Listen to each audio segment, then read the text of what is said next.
The dying embers of the campfire spat sparks into the Serbian night. Three friends huddled closer, their faces pale in the flickering light. They had scoffed at the old wives' tales. Now fear gnawed at their courage. They had dared to tempt fate in the shadow of the ancient chapel. And something had answered. The air, thick with the smell of pine needles and damp earth, grew heavy. A sense of dread seeped into their bones. They had come seeking a thrill, a story to tell. They had found something far more sinister, a presence that whispered on the wind, a promise of darkness. Marko, usually the bravest of the three, shivered. "We should leave," he whispered, his voice tight with fear. The others nodded, too terrified to speak. But there was nowhere to run. They were trapped in a nightmare of their own making. The Serbian night had teeth, and tonight it was hungry. The road to the chapel had been treacherous, a winding ribbon of asphalt that snaked its way through the fog-shrouded hills of rural Serbia. The ancient forest pressed close on either side, a wall of gnarled branches and watchful shadows. Even in the daylight it would have been an unsettling place. But under the oppressive blanket of night, it was a scene from a nightmare. The air hung heavy with the threat of rain.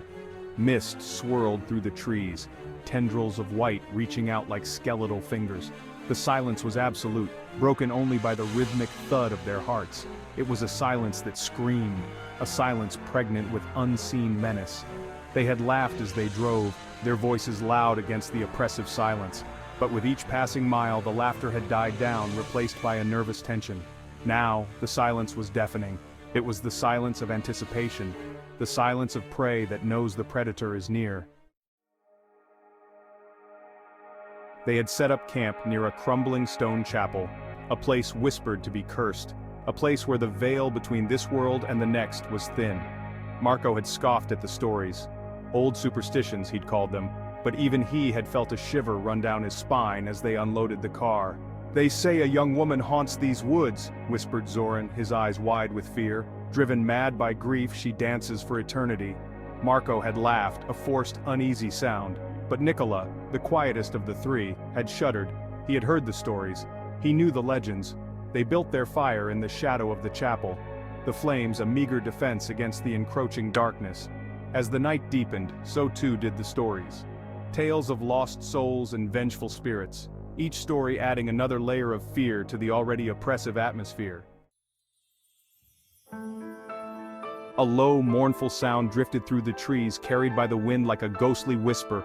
It was a haunting melody that seemed to rise from the very earth itself, as if the forest itself was singing a sorrowful tune. The friends froze, their blood turning to ice in their veins. They had never heard anything like it before, a sound so beautiful yet so terrifying.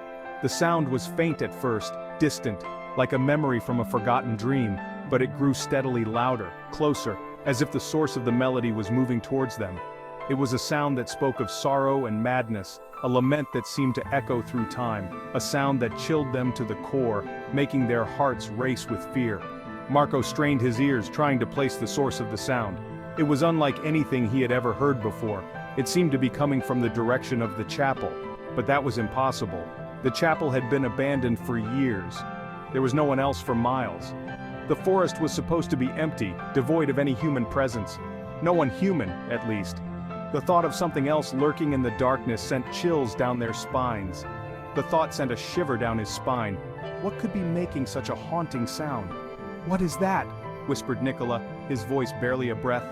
He could hardly believe his ears. Marko shook his head, unable to speak. He didn't have an answer, only a growing sense of dread. He didn't know what it was, but he knew it was something they should be wary of. But he knew it was evil. The melody carried a darkness with it, a malevolence that was palpable. He could feel it in his bones. The music was not just a sound, it was a presence, an entity. The music swelled, filling the night with its mournful cry.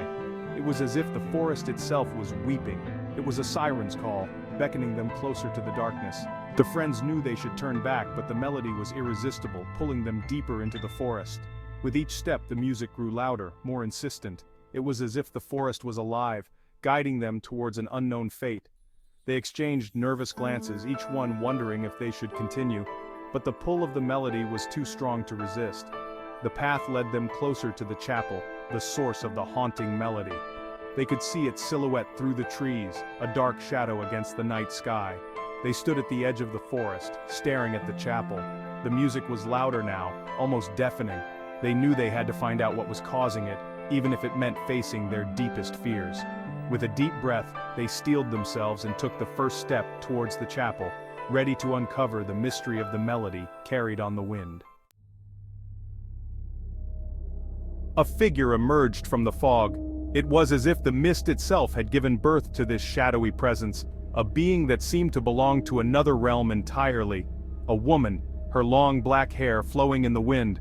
The strands of her hair danced like dark tendrils, weaving through the air with a life of their own. She moved with an unnatural grace, her body swaying to the haunting melody. Each step she took seemed to be in perfect harmony with the eerie silence that surrounded her. Her dress, a tattered white gown, billowed around her like a shroud. It was as if the fabric itself was alive, whispering secrets of the past with every flutter. Her face was hidden in the shadows, but they could feel her eyes upon them. Those unseen eyes bore into their very souls, uncovering their deepest fears and desires, cold, empty eyes that saw into their very souls, eyes that seemed to hold the weight of countless lifetimes filled with sorrow and longing. They watched in horrified fascination as the woman danced. Her movements were mesmerizing, a blend of beauty and terror that held them captive.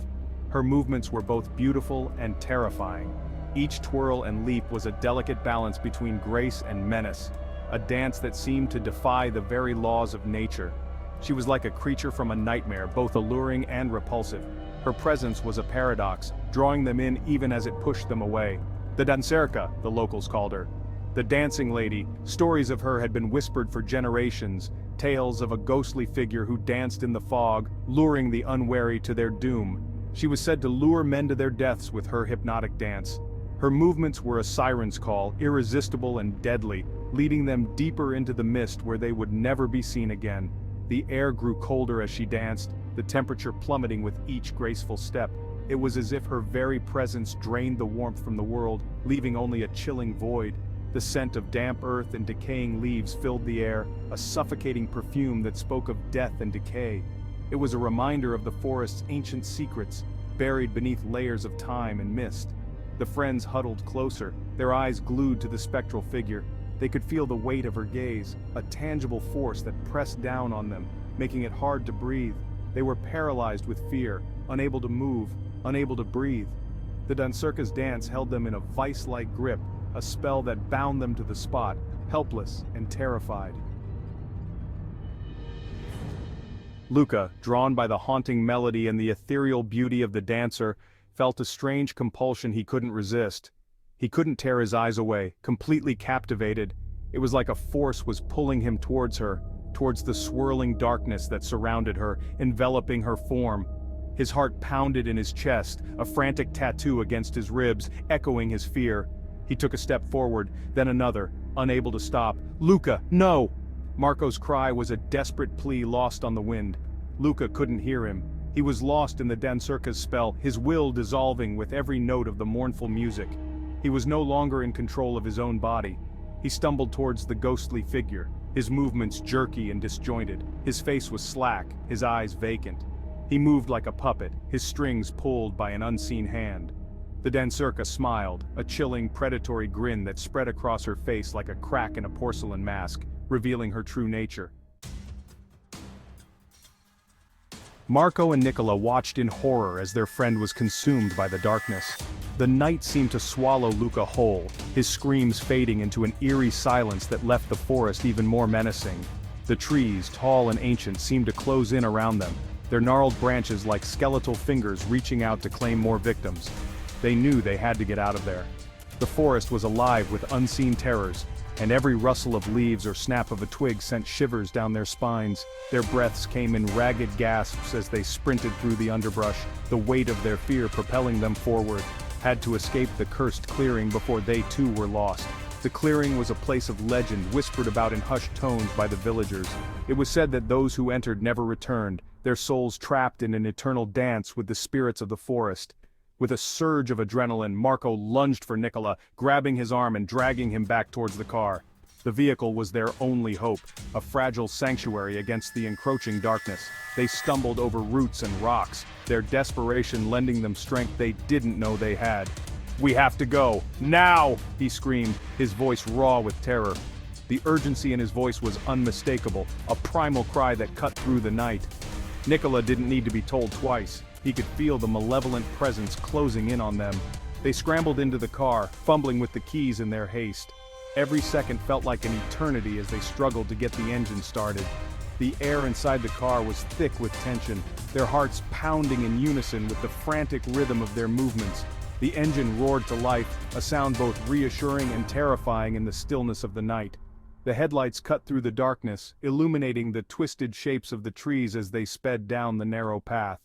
The forest seemed to close in around them, the shadows dancing in the periphery of their vision. Tires spitting gravel, they sped away from the chapel, the haunting melody of the Danserka's dance echoing in their ears. They didn't look back, they didn't dare. The chapel, once a place of solace, had become a beacon of dread, its ancient stones echoing with the sorrow of lost souls.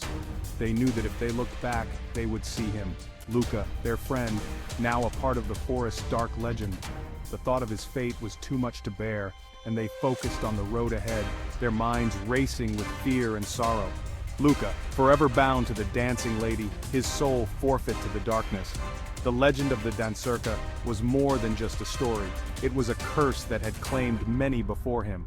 The image of Luka's terrified face twisted in agony haunted their thoughts. They drove until the rising sun painted the sky with hues of gold and crimson.